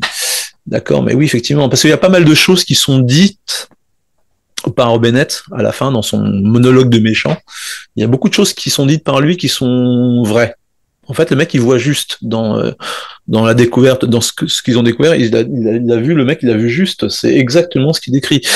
Donc à partir de là, tu peux en déduire plein de choses. Tu peux te dire ah oui, mais effectivement, ah ouais, donc si c'est ça, ça peut être ça, ça peut être ça. Donc la fin te semblerait, si je te l'explique, elle te semblera plus logique. Mais je voulais pas l'expliquer clairement, je voulais pas qu'il y ait un dialogue expliqué. Alors, la sphère, elle fait ça, puis alors la fonction de la sphère, c'est ça. Et comme il y a des milliers de sphères qui sont envoyées, bah ça fait ça, ça fait ça. Les mecs sont pas censés savoir, ils le savent pas. Ça fait je sais pas combien d'années qu'ils l'étudient. Voilà, tout ce qu'ils savent, c'est qu'ils mutent un peu, c'est qu'ils se sentent super bien. Même chose, il y a des mecs qui m'ont dit. Ils m'ont dit ouais mais t'aurais pu partir sur un truc façon The Thing avec des mutations, un truc mais ça c'est déjà vu et revu. Il y a des gens qui on est persuadés à partir du moment où le sang, où ils ont découvert quelques mutations sanguines, tout ça, on était persuadés que ça allait tourner sur un truc The Thing, mais en fait non, tu nous sors une secte et après une secte, tu nous ressors, une secte, c'est pas vrai, oui, un culte, ouais. Après, tu nous ressors autre chose, bah ouais, c'est ce qui fait que beaucoup de gens beaucoup de personnes d'ailleurs dans les reviews comics et compagnie, parce qu'il y a eu pas mal de reviews, qui m'ont dit, qui ont dit en fait au départ, je l'ai ouvert, je pensais que j'allais lire 4-5 pages comme ça, puis lire la suite le lendemain, voilà. Parce qu'en fait les mecs ils ont beaucoup de comics à lire, donc il faut qu'ils fassent des reviews de plein de trucs. Et au final, la plupart, une grande majorité, ils m'ont dit, mais en fait j'ai lu 4-5 pages, et au final, bah, je me suis mis à lire le reste parce qu'à chaque fois ça rebondit sur un truc totalement différent. Tu te dis l'histoire, ben en fait ça va être ça, ben finalement c'est pas ça, puis au final non c'est pas ça. Et il y a toujours plus. Donc en fait les mecs finalement ils ont ouvert le bouquin en pensant le lire, 4-5 pages pour voir, puis ils ont fini le bouquin. En plus c'est un truc qui se lit très vite, donc je voulais ce rythme très rapide, mais très rapide avec un truc mais dense où ça peut surprendre, où tu te dis ah bah non c'est pas ce que j'avais imaginé, ah bah non c'est pas ce que j'avais imaginé, oh bah j'avais encore moins imaginé ça. Donc ça peut être pas bien, mais ça peut être, mais enfin personnellement j'aime bien être surpris quand je lis une BD, donc ça me dérange pas. En général je fais ce que j'ai envie de lire, donc pas comme tous les dessinateurs d'ailleurs. Oui, comme tous les, comme beaucoup d'auteurs. Mais justement parce que tu t'inscris quand même dans ce registre de SF horrifique très avec ce milieu carcéral, enfin pas carcéral, mais c'est ce milieu en huis clos en fait de la mine. Comment on fait, comment toi tu fais aussi pour dire que t'es quand même dans un registre où il y a déjà pas mal d'œuvres en fait référencées dans là-dedans, avec l'ambiance spatiale, avec aussi le bar, le Moonraker notamment, qui est marrant parce qu'on en parle beaucoup, mais au final on y est présent que très peu de temps. Je sais pas s'il y avait une version plus longue du Moonraker dans. Non, le Moonraker, c'était. Si on le voyait au début dans le scénario plus long, on le voit au tout début parce que c'est un endroit où, mais on le voit comme un milieu. En fait, ça a l'air d'être le hub central. En fait, il est beaucoup abordé dans les dialogues notamment, et au final, quand on y va. Ouais. Bah oui, mais il y va juste pour voir une prostituée en fait qui est une informatrice. Mais dans le scénario initial, enfin dans une version du scénario, Ben se réveille, dans celui-là, dans le bouquin, il se réveille, on devine qui s'est bien mis la veille en fait. Et il y avait 2-3 planches justement où il était avec son pote de bureau en fait, et des filles où il se beurrait la gueule au Moonraker. Donc il parlait un peu de la ville, de la vie du truc. C'est des choses que j'ai taillées parce que bon, c'est d'exposition en trop quoi. Ouais, ça aurait été bien, ça veut dire. Moi j'étais pas contre. Mais là, le bouquin a fait 200 pages et après, au bout d'un moment, c'est pas faisable. Mais le Moonraker, tant mieux, c'est des trucs que c'est bien c'est pas toujours nécessaire de tout montrer non plus. C'est comme le requin dans les dents de la mer. On en parle, mais on voit qu'à la toute fin. Il y a plein de choses comme ça. Des fois, il faut que ça reste un peu dans l'imagination. Alors, on t'en parle pendant le truc, puis tu le vois une fois parce que c'est un lieu lambda, en fait. Au final, c'est leur lieu où ils vont se bourrer la gueule après le boulot. Donc, il n'y a pas besoin de l'exposer plus que ça. Mais ouais, Moonraker qui est un James Bond. Voilà, c'est fait exprès. Le James. Ça là, je pense que ça doit être assez évident à pas mal de monde. Pas pour tout le monde. Ah ouais. Bah non, la nouvelle génération. Oui, ça y est, c'est vrai. C'est vrai que c'est. James Bond le plus cheesy en plus. Je pense qu'il n'y a pas pire. Et justement, en termes de film, je sais pas si au niveau de l'horreur, pour la mise en scène, parce que tu as quand même des mises en scène assez graphiques dans la découverte des cadavres. Alors parce que vraiment, il y en a qui sont éventrés, il y en a qui sont décapités. Il y a la première découverte qui est crucifié en fait, vraiment avec pour le coup en plus une planche qui est super bien, qui rend super bien avec les effets d'éclairage que tu as mis en couleur. C'est pareil, t'as des j'allais dire pas des lubies, mais des petits chouchous dans l'horreur aussi auxquels tu voulais un peu rendre hommage dans le dessin, des références comme ça. On m'a cité, alors c'était involontaire, mais on m'a cité le Ghost of Mars de Carpenter. Ouais. De Carpenter. Et au final, c'est un film que j'ai dû voir 2 fois. C'est pas mon Carpenter préféré. C'est pas son meilleur effet non plus. Non, mais effectivement, maintenant que j'y pense, ouais, il y a des trucs, mais c'était pas voulu là pour le coup. Il y a un film que j'aime beaucoup qui s'appelle La Forteresse Noire. C'est un vieux film des années 80, je te le conseille. C'est je sais pas si tu l'as pas vu. Ah ouais, je l'ai pas vu.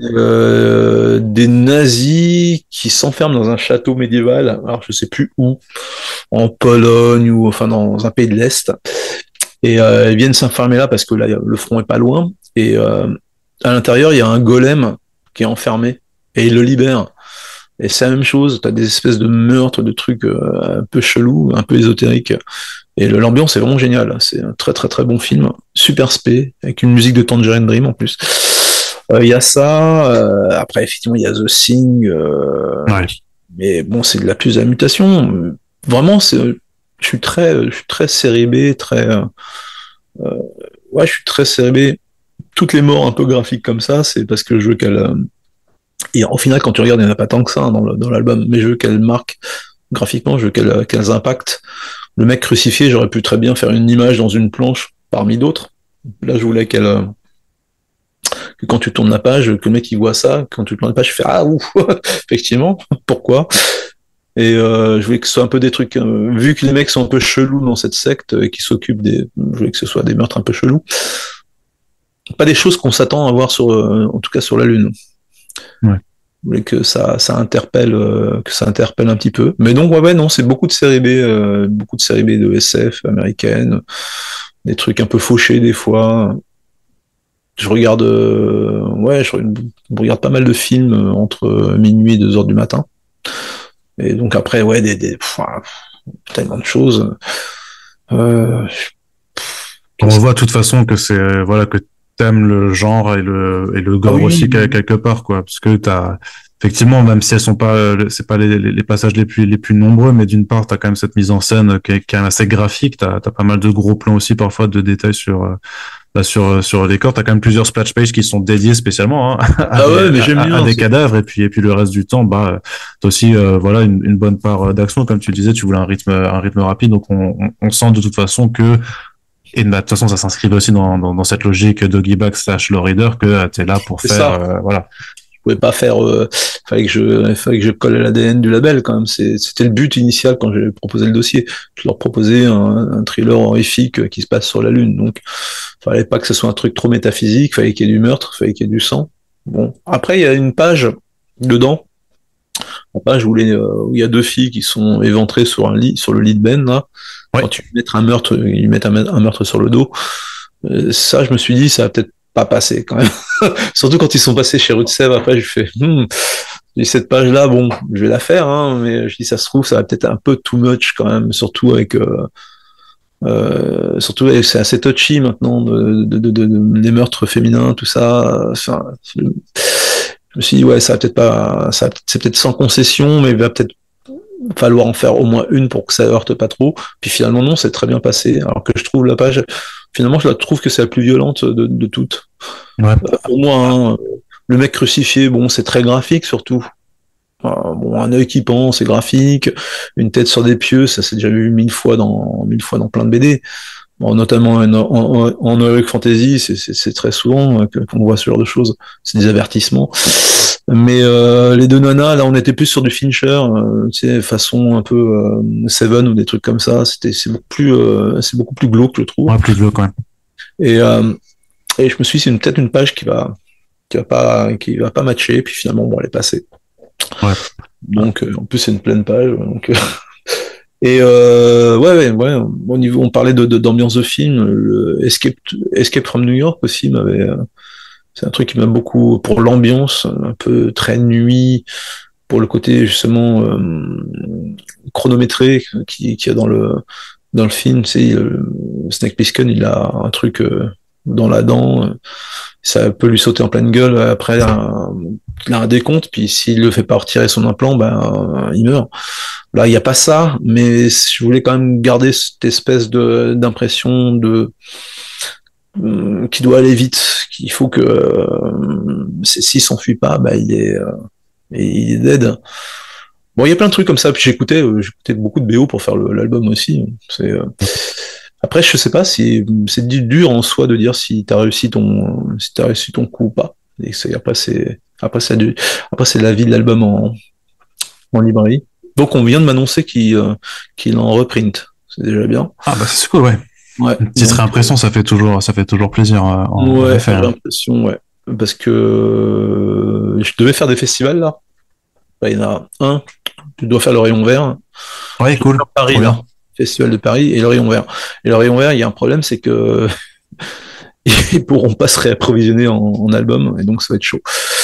Donc peut-être que je vais faire un système peut-être de blank cover là-bas et puis mais là ils ont imprimé 3000 je crois. Donc c'est super cool. Tous ceux qui ont l'album là ont l'édition originale. Il y en aura une deuxième. La première, ouais. Bon, il y aura rien de différent, mis à part un petit marqué de seconde édition, mais c'est tout. Mais c'est cool, c'est la première fois que ça m'arrive. Donc c'est chouette. Très bien. Ouais, c'est top. Hein.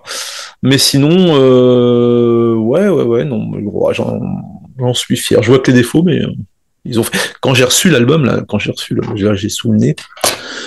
Quand j'ai reçu le truc, l'album fini, parce qu'en fait, il me l'avait envoyé en PDF.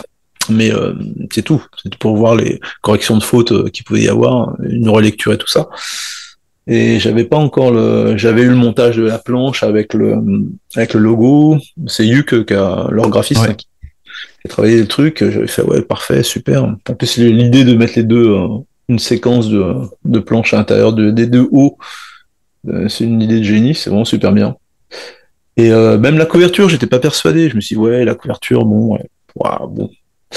Alors, finalement, quand tu regardes... Elle est marrante cette couverture, justement, on en avait aussi parlé parce que quand t'as lu l'album, tu sais à quoi elle correspond. Et on se dit, mais c'est gonflé en fait de mettre en couverture une image de la fin, quoi. Ouais. Ouais.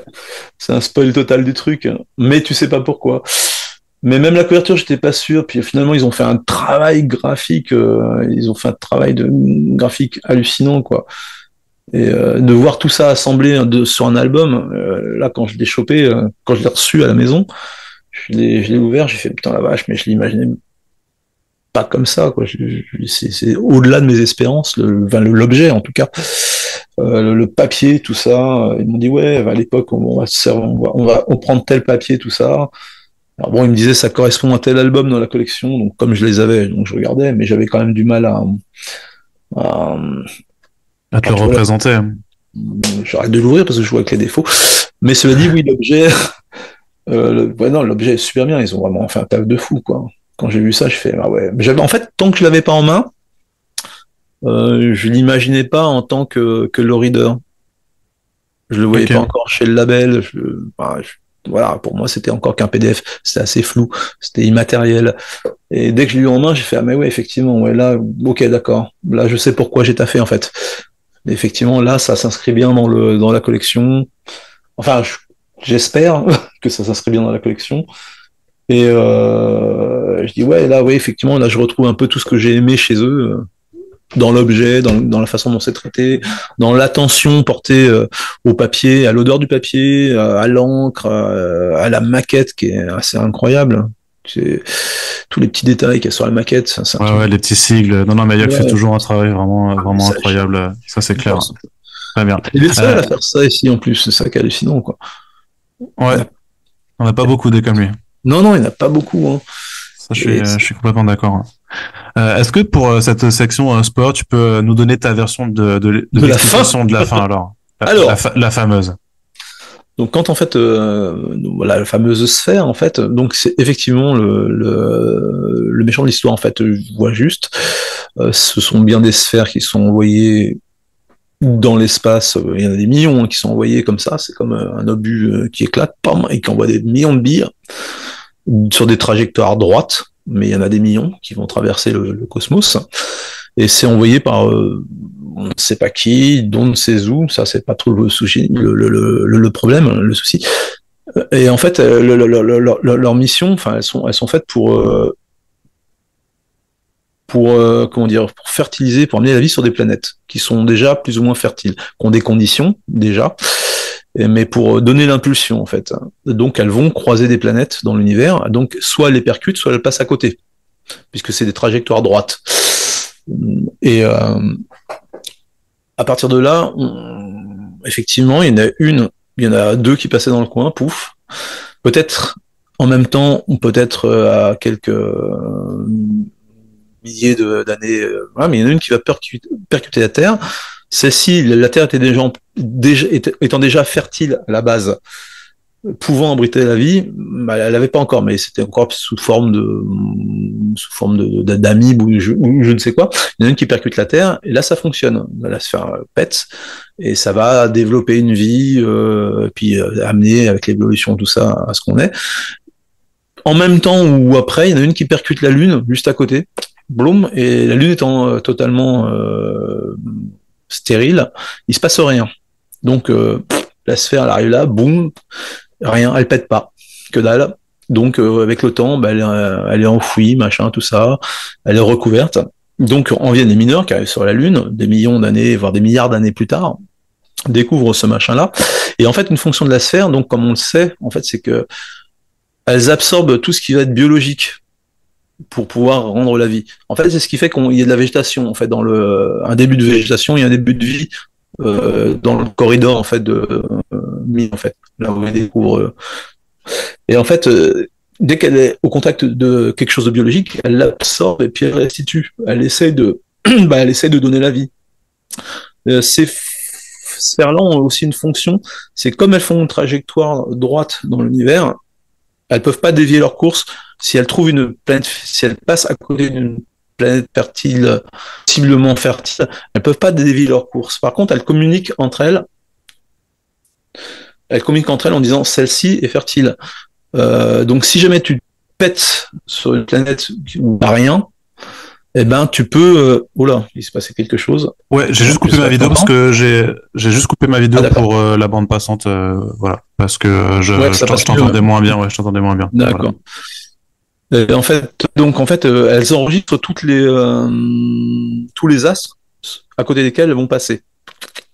Et s'il y en a une de fertile, elles vont se communiquer tout ça entre elles. Et si un jour il y en a une qui arrive sur une planète non fertile et qui ne pète pas, mais qu'un jour elle vienne à casser, elle peut téléporter toute matière biologique qui va se trouver à côté d'elle et la le sèche et la transporter ailleurs dans le monde sur une planète qui va être fertile. C'est ce qui arrive à Ben à la fin en fait. En fait, il fait exploser la sphère avec sa grenade. Du coup, il va déclencher cette fonction-là. Faut juste que je boive un coup. Vas-y. Ah là là, le champagne américain me manque. C'est juste affreux. Sinon, je vais tousser comme un ouf. Attends. Ouais, vas-y, t'inquiète. Donc voilà, ouais. Quand il fait péter la sphère, du coup, il déclenche cette fonction-là. Donc la sphère va exploser, et normalement quand elle explose, c'est là qu'elle déclenche la vie. Donc elle attire toute matière biologique, donc là du coup elle va attirer, elle prend. Alors après c'est plus, il y a un côté poétique. Il aurait très bien pu arriver en amas de boyas sur la planète, c'est pas trop le truc. Mais il va prendre la matière biologique qui est juste à côté de lui, donc notamment c'est Ben, et peut-être même ceux qui sont à côté. Donc la sphère bute la Lune, mais aussi la Terre. Mais par contre, va transporter ailleurs dans l'univers, sur une planète qui a déjà été cartographiée ou répertoriée par une autre sphère, mais qui a pas été, qui est passée à côté, et va transporter Ben ailleurs, Flunch. Et comme Ben meurt, en fait, il meurt, il va pourrir sur place, et comme il pourrit sur place, bah, il fertilise, en fait, il remplit sa mission, la mission de la sphère, quoi. Il fertilise, au fur et à mesure, il va se développer quelque chose. C'est juste ça, c'est juste une fonction toute bête du truc. Il faut imaginer que toutes ces sphères-là, en fait, qui sont envoyées dans l'univers, elles communiquent. S'il y en a une qui rencontre une planète fertile, mais qu'elle peut pas percuter, bah, ça va être transmis à des tas d'autres. Et si un jour, il y en a une qui pète, mais sur un truc pas fertile, punch, elle va tout ce qui sera biologique, possiblement, elle va transformer, elle va le mettre ailleurs. Okay. Ouais, donc ce qui manque. Alors, j'aurais pu l'expliquer, mais. Ouais, ce qui manque vraiment au lecteur, en fait, c'est juste la règle de fonctionnement de ces sphères. Mais le problème, c'est qu'ils sont censés le savoir.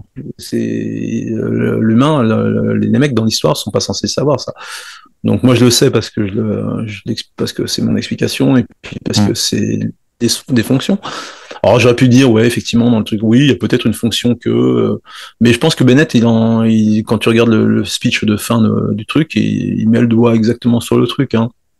Après, il faut juste laisser courir son imagination. Il y en a un qui m'a dit, sa fin pour lui, c'était juste sa vision en fait, c'était une redondance du rêve que fait Bennett au tout début du bouquin, en fait, et que juste avant de mourir, le flash, enfin, pas Bennett, Benjamin, juste avant de mourir, c'est le flash qu'il a, c'est ce qu'il voit avant de crever. Pourquoi pas? Ouais, ça me va aussi. Il y en a un autre qui disait en fait que oui, mais il y en a un autre, pour lui c'était presque ça. On avait compris le truc de la fertilisation, sauf que pour lui en fait il refertilisait la Lune. C'était un saut spatio-temporel, blunch, mais qui se trouvait de nouveau sur la Lune. Ouais, parce que vu que tu vois une autre planète dans le ciel, tu pourrais effectivement penser que tu es de nouveau sur une autre lune, sans avoir forcément changé de système solaire. Mais il est, ouais, voilà, mais en fait, il est ailleurs. Hein. C'est pas la Terre. La Terre, il y a plus de Terre, il y a plus de Lune, mais il est juste ailleurs, en fait. On ne sait pas où, mais certainement très très loin. Mais on verra dans Blue Moon numéro 2. Non, je rigole, c'est pas vrai. il y aura pas de 2. Non, mais parce que c'était ma question un peu en ouverture aussi, c'est parce qu'on sait que tu bosses activement sur dessous et que voilà, tu fais pas plus de projets en même temps, mais est-ce que tu as un autre truc de prévu et que tu voudrais soumettre au label d'ailleurs Ouais, on en a parlé un tout petit poil, mais vraiment petit poil avec Ron, juste comme ça. J'ai un autre truc que je voudrais alors là, ouais, effectivement dessous ça va être chez Comics Initiative, mais j'ai aussi un autre truc de prévu chez Comics Initiative. Mais parallèlement, j'ai une autre histoire qui pourrait être super pour le label, dans un format un peu différent. Après ça à savoir un format à l'italienne, plutôt en panoramique, et qui change. C'est plus une histoire de SF là, plus du tout. On est dans c'est une histoire de casse. De casse qui tourne mal, / lake movie américain, / crocodile movie mais sans crocodile. C'est vraiment un mélange de genres encore même tout, mais avec un côté animal totem aussi. Mais on part vraiment dans toute autre chose. Et c'est pas spécialement horrifique, c'est pas spécialement fantastique non plus. Enfin si un peu. Enfin si à partir du moment où les grosses bébêtes c'est du fantastique ou pas, je ne sais pas. Mais ouais, on parle vraiment sur toute autre chose. Et après, donc là, je suis en train de monter le dossier, je suis en train de faire des recherches, enfin des recherches graphiques. Et après, c'est un truc que j'écris que pour eux, enfin, que pour le label. Donc, je pense pas. S'ils en veulent pas, je sais pas si je le proposerai ailleurs. Mais en tout cas, Ron m'a dit si t'as un autre truc. Écoute, tu me le proposes, et je lui dis écoute, j'ai ça. Il m'a dit ouais, écoute, vas-y. Fais le dossier, ouais. Fais le dossier, puis on en parle. Donc pour l'instant, je fais le dossier tranquillement, et c'est un truc que j'aimerais monter. Alors, ça on n'en a pas encore parlé, mais comme après dessous, en théorie, j'entame un western SF chez Comics Initiative qui s'appelle Antebellum normalement. On part sur, je crois qu'on doit peut-être partir sur 3 albums, hein, donc c'est une série là pour le coup. Mais c'est un truc que j'aimerais développer. Enfin, le truc au label, j'aimerais bien développer en side project, mais à mon rythme. C'est-à-dire que pas de deadline vraiment défini. C'est-à-dire que j'avance sur le truc. Et dès que je suis à je dirais une dizaine de pages de la fin, là c'est bon, on peut annoncer le truc et puis voilà, ça part. Puis après, même si ça doit sortir 6 mois plus tard, c'est pas très grave. Mais c'est un projet qui me tient vraiment à cœur. C'est un scénario. Plus je le lis, plus je me dis putain, ça serait quand même bien de développer. Donc quelque chose que tu voudras pas annoncer de toute façon. Enfin, c'est quelque chose dont on va pas réentendre parler si ça se fait Non, je pense forcément que tout de suite. Quoi. ouais, si ça se fait, je pense que ce sera. Ils en parleront quelques mois à l'avance, mais quand le truc sera déjà plus ou moins clos. Mais en même temps, il y a rien de. Ouais, bon, pour l'instant, il y a rien de signé. Il a pas encore lu le truc ni quoi que ce soit, donc ça se trouve. Ouais. Hein. Ce projet n'existe que à l'état de discussion dans un podcast pour l'instant. Voilà, tout à fait. Voilà. Il a eu vent du truc, je lui ai soumis. Ouais. C'est un truc qui va ressembler à ça. Je sais qu'initialement, il était. Alors, ça se passe en France, mais je sais qu'il n'était pas trop pour l'idée à la base de faire des trucs en France. Mais il m'a dit non, maintenant, je suis un peu moins. Je suis plus ouvert sur l'idée que de faire des trucs, mais mais il me dit ça dépend comment c'est traité. Ouais. Et je lui dis non, mais de ce niveau-là, ça sera traité à l'américaine, ça sera traité de façon avec de bonnes grosses ambiances. On peut faire des trucs bien. C'est juste que le lieu. Ouais, bien sûr. On a plein de territoires et de façons de faire aussi en France où tu peux traiter ça de façon très pop, quoi. Exactement. Ah oui, mais ça, c'est le but. Hein. Je vais pas changer ma face. Je vais pas m'amuser à faire de la franco-belge ou de la BD d'auteur du jour au lendemain. Non, non, je veux que ce soit, je veux que ce soit de toute façon un truc ancré dans le label et je veux pas que ça change. L'histoire, je la fais pour, donc c'est que je pense que je développe le truc pour, donc c'est que je pense que ça a sa place là-bas. Après, il y a que lui qui pourra décider si, mais je pense que ouais, ça peut être bien. Et non, sans déconner, ça peut être une super histoire. C'est vraiment un truc avec. En plus, il y a des. N'en dis pas trop. Ouais. Sinon, Non, on va mais être dans l'attente. Sinon, on va être dans l'attente et tu vas te piéger toi-même. Non, c'est vrai. Et en plus, le format, alors avec le format en format Ouais, l'italien, ouais, ça peut effectivement. Parce que j'imagine des trucs, là, j'ai des trucs dans la tête, là. Je fais, en fait, c'est pas, le format italien n'est pas innocent. C'est pas un délire en disant je veux faire un format à l'italienne. Non, non, c'est que c'est justifié par c'est que t'as une idée derrière la tête, ouais. Par l'histoire, par les lieux et par ce que ça va montrer. Et, ça sera beaucoup plus pratique comme ça et ça va permettre des trucs assez délirants. Et donc j'ai ça. Mais j'aimerais bien le développer tranquillement, sans deadline, parce que je vais avoir un autre truc à faire à côté qui lui est quasiment, enfin pas signé, mais quasiment en fait. Enfin, c'est le prochain truc qu'on a à faire. Donc voilà. C'est-à-dire que je ferai peut-être une planche ouais, peut-être une planche par semaine du truc Ok, ouais. de ça. Et puis pendant que tu avanceras sur les autres. Quoi. Pendant que l'autre je le ferai, ouais. Donc, mais par contre, ouais, ça peut être super, ça peut être assez surprenant, ça peut être drôle. Mais en fait, ils ont que des trucs sur le label, ils ont que des trucs surprenants à chaque sortie. Je me dis putain, ok, je les voyais pas faire un western, et puis finalement ils en ont fait un, ça fonctionne super bien. Et c'est très ancré dans ce qu'ils font. C'est assez, ils ont une identité qui est vraiment super, qui est vraiment très intéressante. C'est pour ça que j'ai voulu être chez eux en fait. Alors je dis pas que graphiquement j'ai l'identité pour y être, je sais pas ce que je veux dire par là, mais je dis que moi en tant que lecteur, en tant que client, c'est ce que j'aimais bien quand j'ai ouvert un Doggy Bag ou un Le Reader, c'est que j'aime bien retrouver toutes ces identités graphiques différentes et malgré tout il y a une cohésion. Ouais, bien sûr, une cohérence dans les choix. Ouais. Voilà, tu prends Singelin, tu prends presque un graphique un peu chibi. Mais ouais, en même temps, tu te dis, mais c'est quand même vachement différent que ce que fait Babelais ou ce que fait Neyef ou Petit Rapace ou même Run ou tout ça, c'est vraiment très très très très, ça a une identité forte et en même temps ils sont tous très différents graphiquement et ça j'adore. C'est ce que j'aime bien chez eux et c'est pour ça d'ailleurs que j'avais voulu leur soumettre le truc. Donc j'aimerais bien grandir un petit peu dans l'équipe. dans le sens où continuer à faire partie de l'équipe, sans pour autant non plus ne sortir que des trucs chez eux, parce que tout sera pas justifié de ce que j'ai envie de faire, tout sera pas justifié, je pense que sur le label, mais en tout cas oui, j'ai envie d'y rester, ouais. J'ai envie d'y rester, j'ai envie de continuer à faire des trucs avec eux et pour eux, si eux veulent bien, apparemment ce serait pas un souci.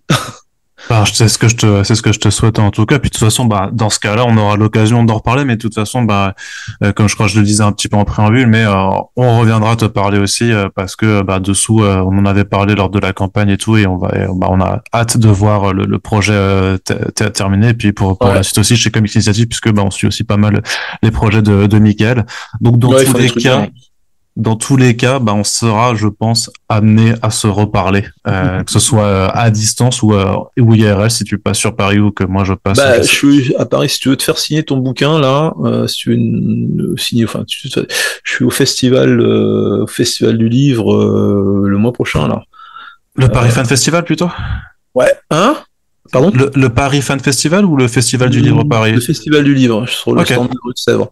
Cool. Ouais, j'y suis tout le week-end normalement. Donc, si tu veux passer, j'y serai. Alors, je sais pas qui y a d'autres, parce que j'ai pas la setlist des dessinateurs et des artistes qui sont sur place, mais moi j'y suis. En tout cas, je suis invité et puis normalement j'ai dédicace. Donc, si tu veux me voir, j'y serai. Il n'y a pas d'hybride prévu sur Paris pour le moment. En même temps, j'ai déjà pas mal de trucs de prévus. Il y a juste Bordeaux là. Il y a pas Atomic Strip, n'importe quoi. Crazy Cat à Bordeaux. Crazy Cat, ouais. Ouais. Et puis une petite session le soir chez Acheter de l'Art. Le Rayon Vert, le Zoo au mois d'octobre. Il y a quoi d'autre? Il y a le Miskatonic Campus aussi. Je crois que c'était au mois de novembre. Mais en même temps, et puis par contre, pas beaucoup de librairies. Non. En même temps, les librairies, je les fais surtout dans des trucs accessibles pour moi parce que j'ai pas le permis. Et donc, c'est vraiment que du déplacement en train ou des choses comme ça. Donc, si c'est vraiment très loin, c'est un peu compliqué des fois. Même en voiture, ça peut l'être aussi. Mais si je sais que on pouvait me proposer, il y a quelqu'un qui m'avait proposé une librairie je crois que c'était à Nice ou un truc comme ça.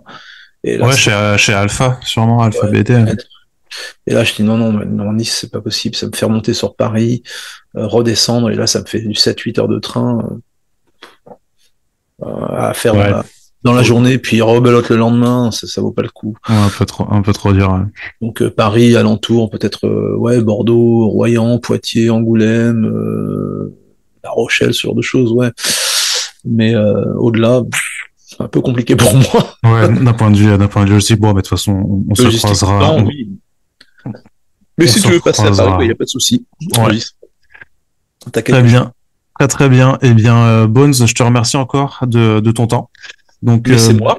Blood Moon, c'est dispo au Label 119 chez Rue de Sèvres, dans toutes les librairies, c'est sorti. On vous conseille donc d'aller le lire. Et puis, si vous avez écouté ce podcast dans son ensemble, vous avez, vous connaissez un petit peu tout sur les coulisses de cet album. Et puis, comme dit Bones, on te reverra prochainement.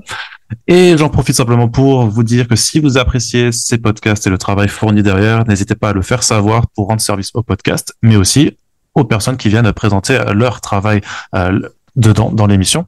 Vous pouvez partager l'émission sur vos réseaux sociaux, en parler autour de vous, n'hésitez pas à en parler à vos libraires aussi.